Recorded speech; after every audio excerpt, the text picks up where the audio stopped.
I found my daughter's diary under her pillow.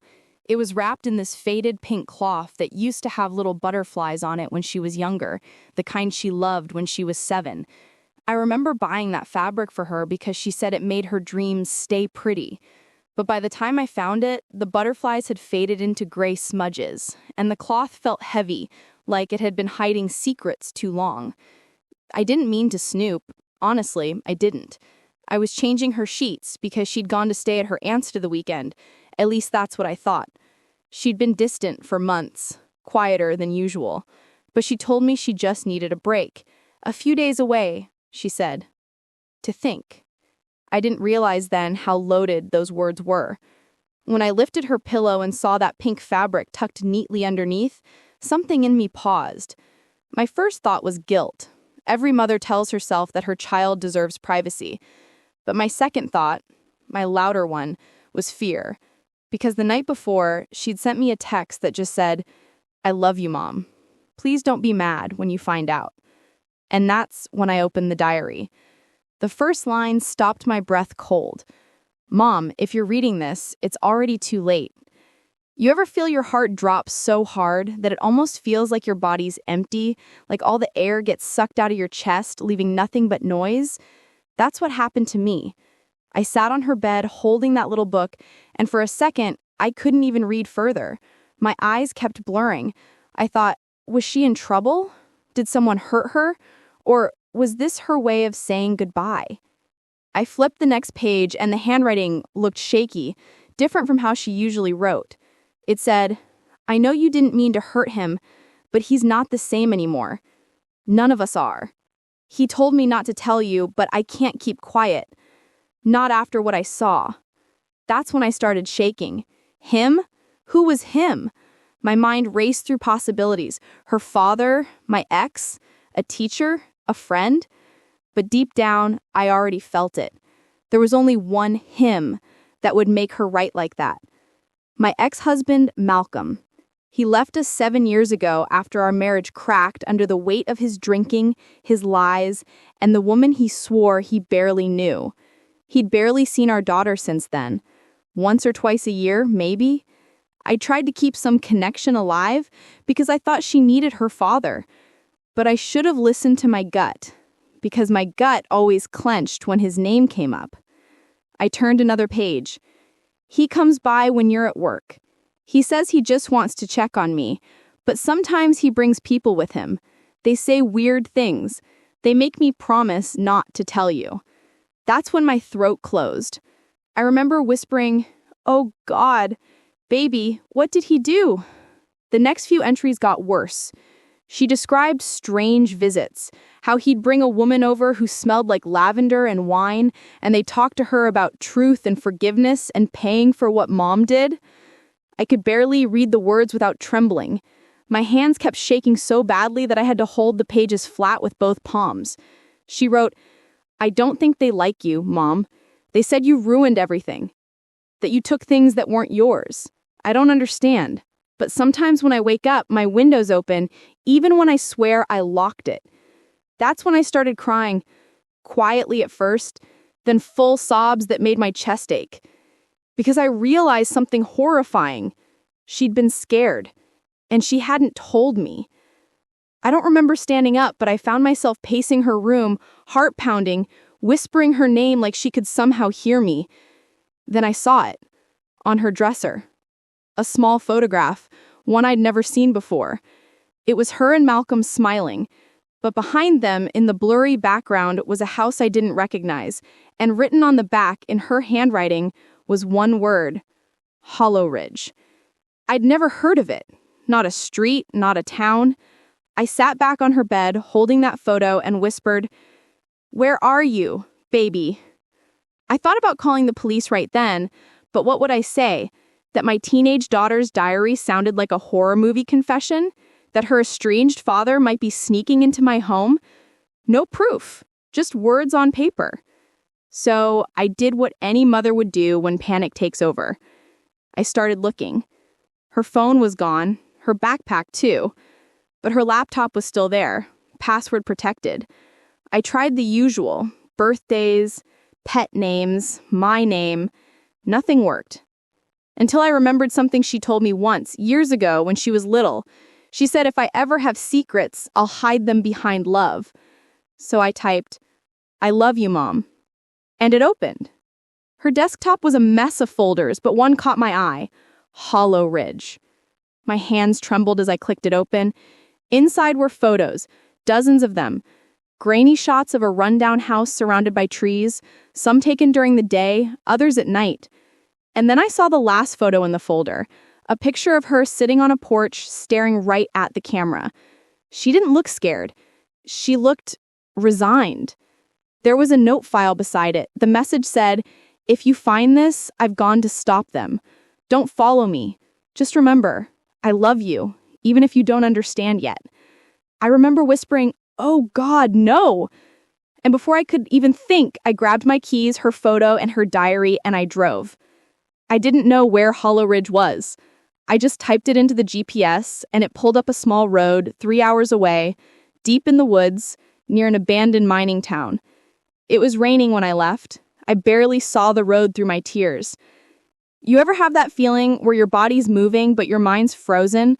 Like every mile feels heavier than the last because your thoughts are screaming, "You're already too late"? That line from the diary wouldn't leave my head. I kept whispering it again and again, like maybe if I said it enough, I could change it. 3 hours later, I turned down a dirt road, my headlights catching glimpses of half-collapsed houses and broken fences.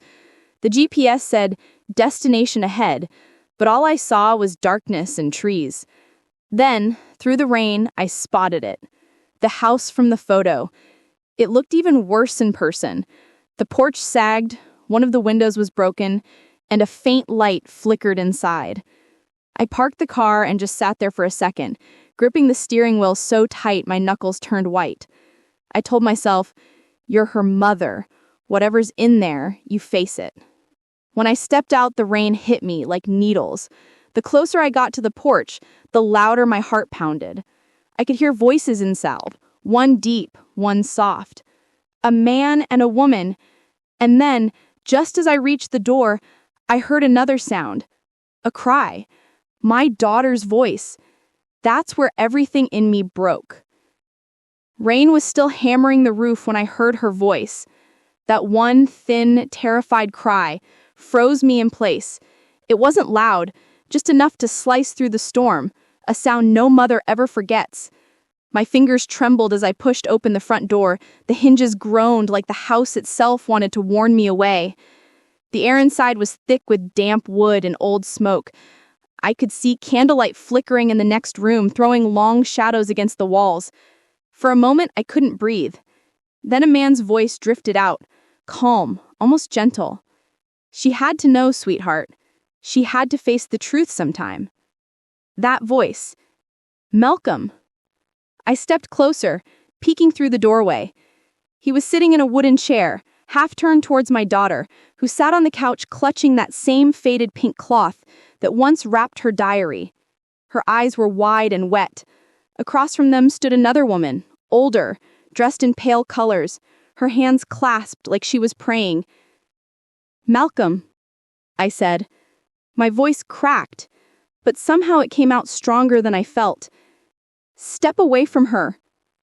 He looked up slowly like he'd been expecting me. That half smile I remembered, the one that always came before a lie, spread across his face. "You finally came," he said. "She told me you would." My daughter's head snapped toward me. "Mom, please, just listen." The woman stepped between them, her voice low and measured. "No one needs to get upset. We've been trying to help her understand." "Understand what?" I snapped. "That you sneak into my house? That you fill her head with your delusions?" Malcolm stood then, spreading his arms like he was preaching. "You never told her, did you? About what happened the night I left? About what you did to make sure she'd hate me?" I could feel my heart hammering against my ribs. "I told her the truth, that you broke us apart." He shook his head, slow, deliberate. "No, Lydia, you told her your truth, but not the whole of it." My daughter whispered, "Mom, please, He showed me things, pictures, letters. You said he abandoned us, but he said you made him go. I looked at her, my baby, who used to climb into my lap when she had nightmares, and I saw confusion, pain, doubt. They'd gotten to her. You forged those lies, Malcolm, I said, stepping forward. You always needed to be the victim. He took another step toward me, eyes glinting in the candlelight. Funny, isn't it? You spent years teaching her to trust you, and one diary entry later, she's mine again. That's when I noticed the small wooden box on the table beside him, its lid half open. Inside were folded letters, yellowed at the edges. My letters. The ones I'd written to him after he left, begging him to stay away until he got help. Letters I never mailed. How'd you get those? I asked. He smiled. She found them in your closet last summer. She brought them to me. That's when we started talking again. She wanted answers, and I gave them to her. I turned to my daughter. Sweetheart, those letters were written when I was scared, when I didn't know how to protect us. His mouth opened, then closed. Protect us. You lied to her. You lied to everyone. His voice wasn't loud, but it filled the room like thunder. My daughter flinched. The other woman murmured something under her breath, but I barely heard. I stepped closer to my daughter, lowering my voice. Look at me, baby. You know me. Whatever he told you, ask yourself if it feels right. Does it sound like the man who left us crying on the porch? Her lips trembled. I don't know who to believe. That's exactly how he likes it, I said. Malcolm's expression hardened. You always make yourself the hero. I don't need to be a hero. I just need her safe. For a long moment, none of us moved. The candle hissed. Then, as if something in her broke, my daughter whispered, Dad, please stop. He froze. It was the first time she'd called him that tonight. She continued, I saw what you wrote in that other notebook. You said Mom would never understand your plan.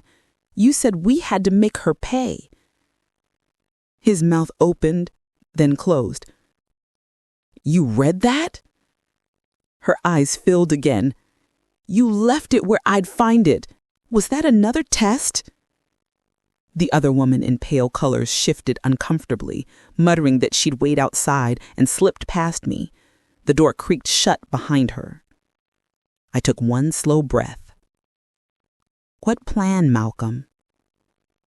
He looked at me then, not angry, not smug, empty. You took everything from me. My job, my name, my family. I just wanted you to feel what I felt. To lose her like I lost you. The rain outside had slowed to a drizzle, but the sound still filled the silence. I said, You already lost her when you chose yourself over her. He stared at the floor, muttering something I couldn't catch. Then he looked up again, his face crumpling in on itself. I never meant for her to get hurt. My daughter stepped away from him and came to stand beside me. Then stop lying, she said, voice shaking but clear. I saw what you wrote in that other notebook. You said Mom would never understand your plan. You said we had to make her pay. His shoulders slumped. For a moment, he looked like the man I once loved, small and tired. I said softly, You can tell your stories all you want, Malcolm, but this ends now. He didn't fight when I took my daughter's hand and led her toward the door. He just stood there, staring at the floor, the candlelight flickering across his face. Outside, the air felt cold and new, My daughter was trembling. I pulled her close, and for the first time in months, she let me. "Mom, I'm sorry. I should have told you sooner." I held her tighter. "We both should have," I said. "But we're here now. That's what matters." As we walked back to the car, I looked over my shoulder at that broken house. Through the window, I saw Malcolm still standing by the table, the candlelight flickering beside him, his shadow stretching long across the wall. I didn't know then how far this story would go, or how much darker it would get before the light came back. But that night, something shifted. The fear that had lived in me for years started turning into something else, something sharper. Because once you realize someone has been quietly rewriting your life, you stop being afraid of the truth. You start planning how to take it back. And that's exactly what I did. We drove away from Hollow Ridge with the rain still clinging to the windshield. And for the first time since I'd found that diary, my hands weren't trembling with panic. They were steady with purpose. That steadiness surprised me. It felt like a new muscle waking up, something that had been dormant for years under worry and instinctive forgiveness. Maybe that's the thing about being pushed to the edge. You either break or you learn how to stand on the edge without falling. I chose the latter. You ever been so tired of being the one who forgives that forgiveness starts to feel like weakness? Have you ever wanted someone to understand the cost of their choices without stooping to their level? That's what I wanted. Not violence, not cruelty. I wanted truth, exposure, a way to strip away the lies until everyone could see the man he truly was. We got home, and I did the obvious things a frightened mother does. I made her soup. I tucked her in. I listened to the replay of every memory she half remembered from those visits, the strange rituals, the quiet commands. She was exhausted, apologetic, and angry in that teenage way that turned to courage when she spoke it out loud. "He made me doubt you," she said, staring at the ceiling. "He kept giving me little reasons to think you weren't right." I could have fallen into shame and tried to soothe her, but I didn't. Instead, I asked her for anything she still had from Hollow Ridge. Photos, messages, that other notebook she'd mentioned. She pulled them out from the bottom of her backpack like a guilty treasure. There were Polaroids with dates scrawled on the back, screenshots of texts, and that other notebook, the one written in a darker ink with lists and names. Everything she handed me felt like evidence, pointed at the center of a hidden crime. That night I sat up until dawn and made a plan. Not the kind that's born of revenge fantasies, but the kind that comes from cold, practical thinking. I made a list on paper, the oldest kind. What I needed, who could help, what to avoid. Step 1, document. If the world would only listen to facts, I'd give them facts. Step 2, witnesses. Who else had seen Hollow Ridge? Who else had Malcolm been talking to? Step 3, trace. Where did his money come from? Who was supporting his appearances? Step 4, expose. Legally, socially, professionally, in that order. You'd be surprised how many people will move when you show them the receipts. And if they don't, the court of public opinion tends to move faster than slow law. Be honest. Would you have done the same? Would you have waited for the law to catch up? Or would you make them uncomfortable enough that they'd unravel on their own? I started with small, safe moves. I scanned every photo and letter, timestamped them, backed them up to multiple drives, and printed copies I hid in different places. I opened a burner email account and created folders to organize everything. I called a friend who worked at the local courthouse, not for legal advice, but for names.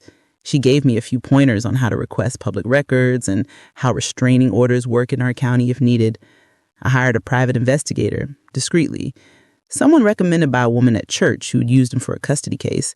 He wasn't cheap, but his first report came back with something I hadn't expected. Malcolm had been carving out little pockets of influence, donations to obscure community groups, late-night fundraisers, a blog where he'd written long, wounded essays about abandonment. He'd created a persona, the wronged father. Anyone who read that version of him would feel sympathy. He was selling himself as the victim, and in doing so, he'd built a network of people primed to believe anything he said. That's when we hit our first obstacle. Once you start poking at a nest of people who think they're doing the right thing, they circle around each other. The woman who'd been with Malcolm that night, the pale, soft-voiced one, turned out to be part of a small spiritual group that called themselves a healing circle. They were persuasive, warm, and insular. The moment the investigator reached out to ask about Hollow Ridge, the group closed ranks. No one would speak on the record. My daughter's social media accounts went quiet. People who had once smiled at me in the grocery store began to look away. It was astonishing how quickly the community could shift when one narrative took hold. Malcolm and his circle weren't just local ghosts. They were a social apparatus designed to protect his image. That's pushed me to the next step, leverage.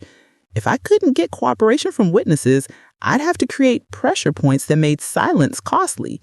I started small and legal, a carefully worded cease and desist sent to the blog where Malcolm posted his essays, demanding he remove any defamatory statements about me and my family.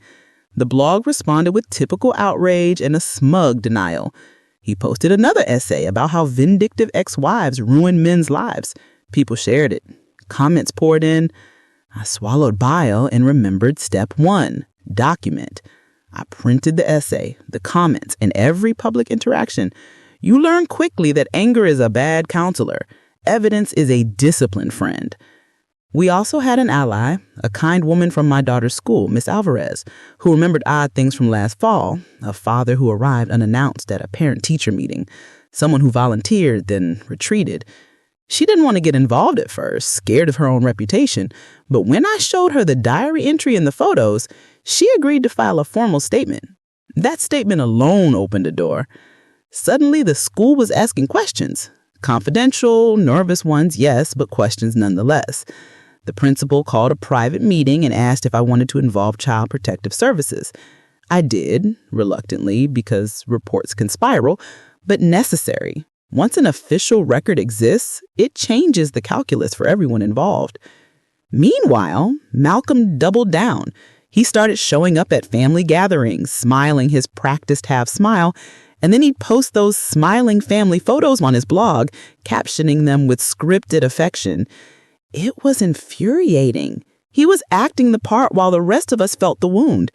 One night I drove by his little rental, watched him through the window as he worked on another post, and for the first time really noticed the set of his shoulders, the man behind the act. He was ordinary in a way that made my stomach twist. That's when confidence turned into strategy. If he wanted to play the victim publicly, I would make sure the public saw the contrast, the gap between the persona and the evidence. But to do that, I needed more than paper. I needed an undeniable line from him, a recorded admission, a threatening note, something that couldn't be squeaked away with a sympathetic blog post. The plan was working, slowly, the kind of slow that builds pressure until something finally gives.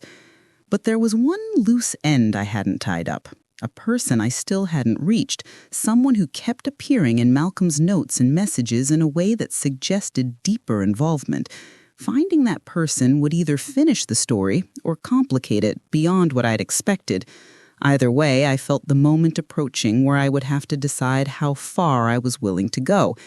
Would I expose him fully and risk my daughter's pain into public light, or would I stop, satisfied with the quiet shredding of his facade? Decisions like that don't feel like decisions. They feel like clarifications of who you are now. We weren't at the end. Not yet. But for the first time since that diary fell into my hands, I wasn't gasping. I was planning. I was readying the next move. And in the quiet between steps, watching my daughter sleep that night, I finally allowed myself a thought that felt dangerous and tender. Maybe, just maybe, we could unmake what he'd done without becoming what he was. I knew the person I hadn't reached was someone who wore respectability like a shield.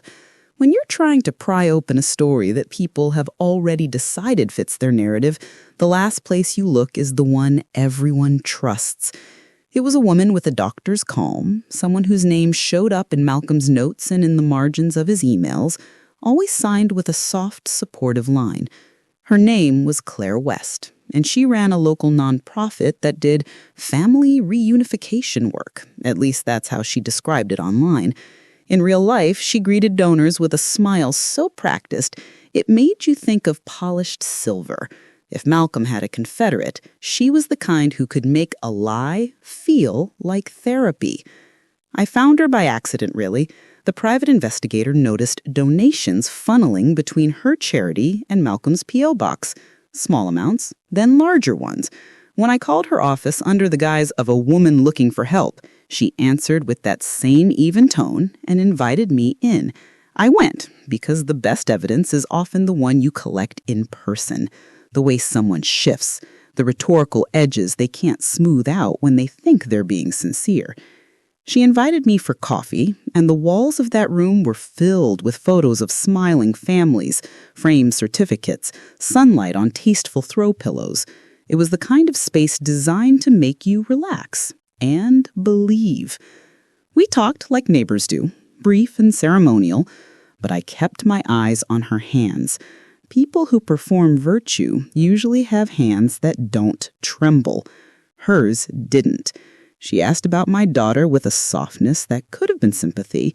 I told her, carefully, that we were worried about Malcolm. I watched her face at that name. For a fraction of a second, a muscle in her cheek told the truth. She flinched. She recomposed. Then she thanked me for coming and suggested resources.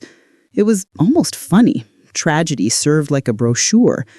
I left with nothing but a sticky feeling that she'd already prepared an answer. I started pressing in other ways. I asked the investigator to dig into Claire's nonprofit, board minutes, donation records, vendor lists. You'd be surprised how much a public charity wants to look clean until you start asking for the receipts. The investigator found a pattern. Donations that matched Malcolm's posts about his rehabilitation, funds that paid for his travel, and most damningly, signed letters vouching for his character right after the journal entries in my daughter's diary. Someone was manufacturing credibility for him.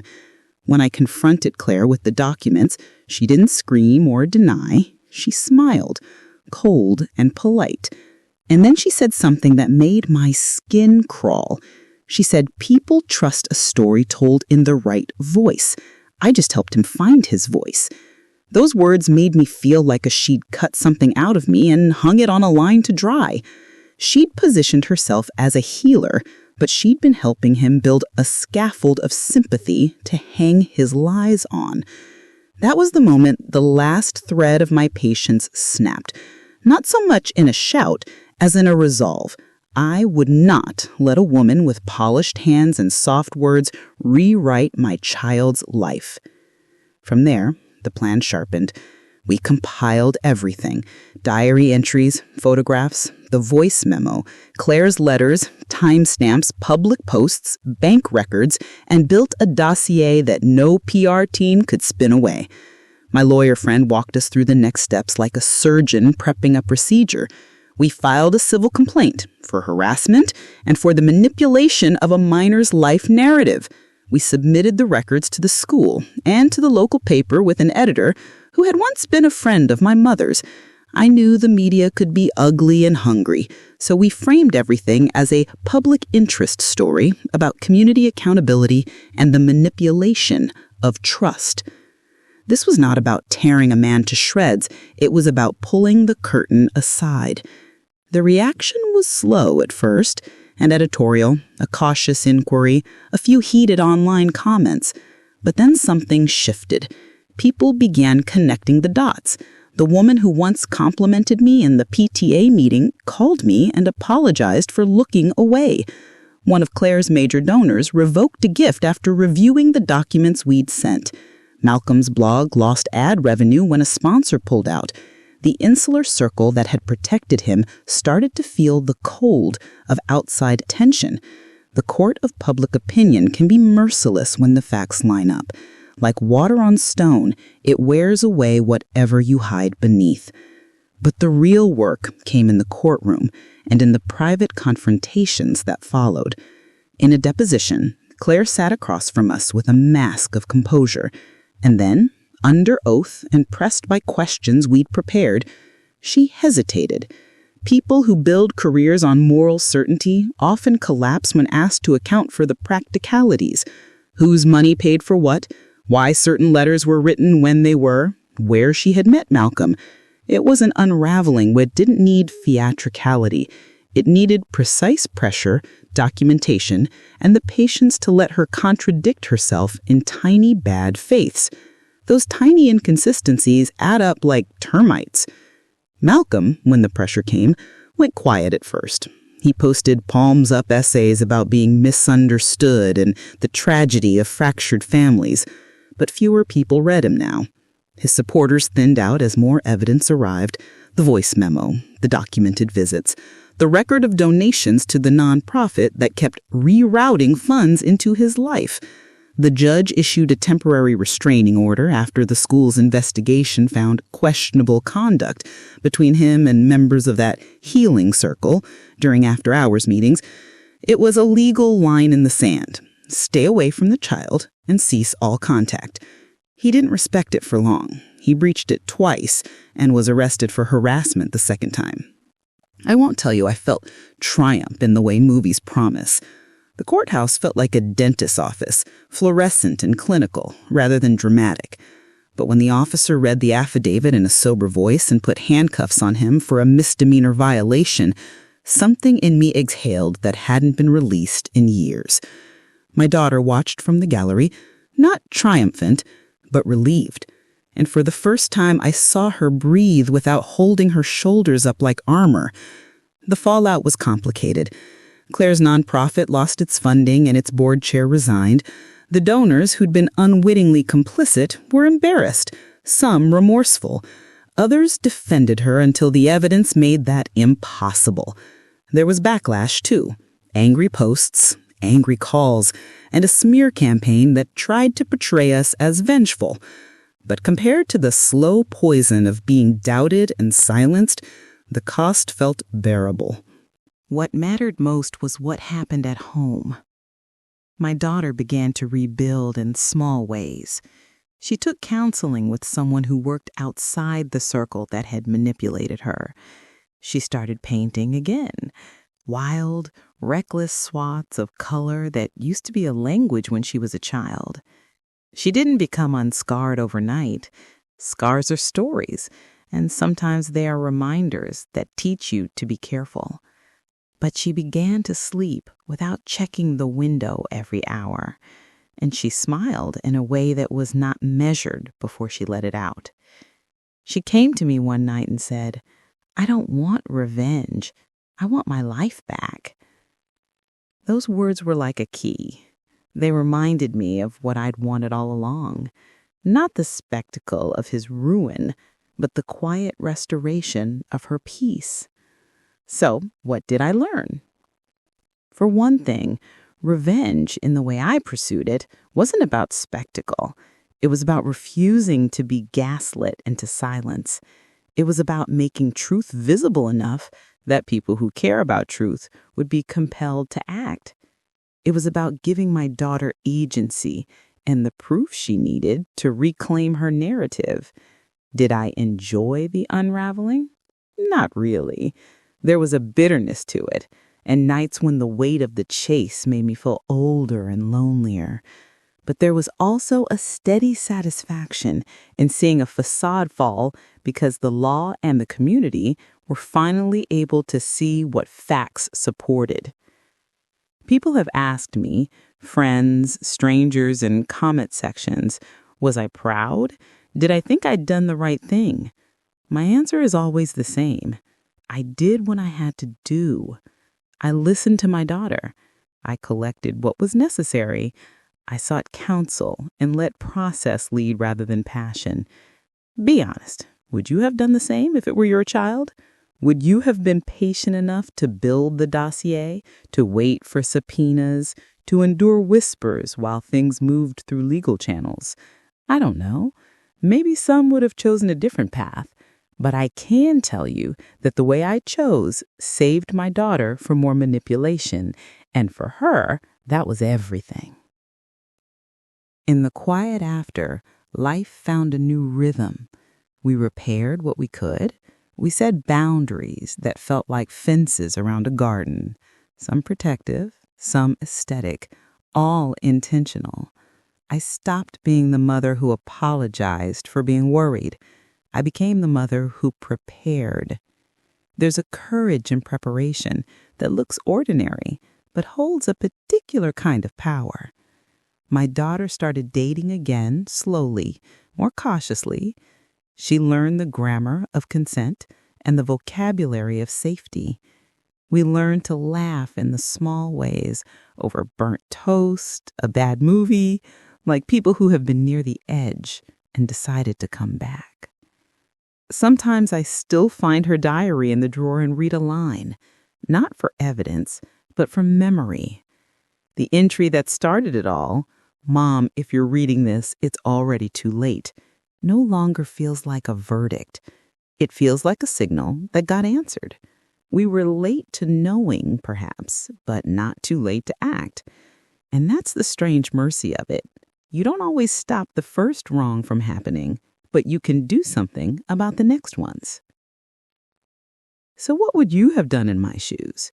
Would you have pulled the curtain back slowly, documented and patient? Would you have confronted with a recording in your pocket and a lawyer on speed dial? Or would you have wanted to make him pay in a louder, quicker way? There's no single right answer, only the one that lets you sleep without replaying the worst parts of your life every night. For me, the path of careful pressure felt like justice without becoming cruelty. In the end, revenge, as I practiced it, was more repair than retribution. It was the deliberate act of rebuilding trust and making lies unable to stand in a community that values truth. It was also a lesson in how power can hide in places that look benevolent. The woman with the charitable smile, the man with the wounded blog, and that sometimes the most important work of justice is patiently gathering proof, inch by inch, until the truth no longer fits inside a whisper. We closed the small, worn diary drawer and put new notebooks on the shelf, not for secrets, but for plans. Plans to travel, plans to paint a room, plans to volunteer at the school in ways that would make it safer for other children. When I tuck my daughter in now, I check the windows with her, watching, and she laughs. That small sound like a bell. "You always do that, Mom," she says. I kiss her forehead and say, "I know." It's a small ritual, nothing to anyone else, but to us, it's an emblem we are here, together, choosing to be present, to protect, and to tell the truth when it matters. That, for me, is the quiet satisfaction of the revenge I chose, the kind that doesn't end with applause, but with a life slowly untangled from someone else's lies.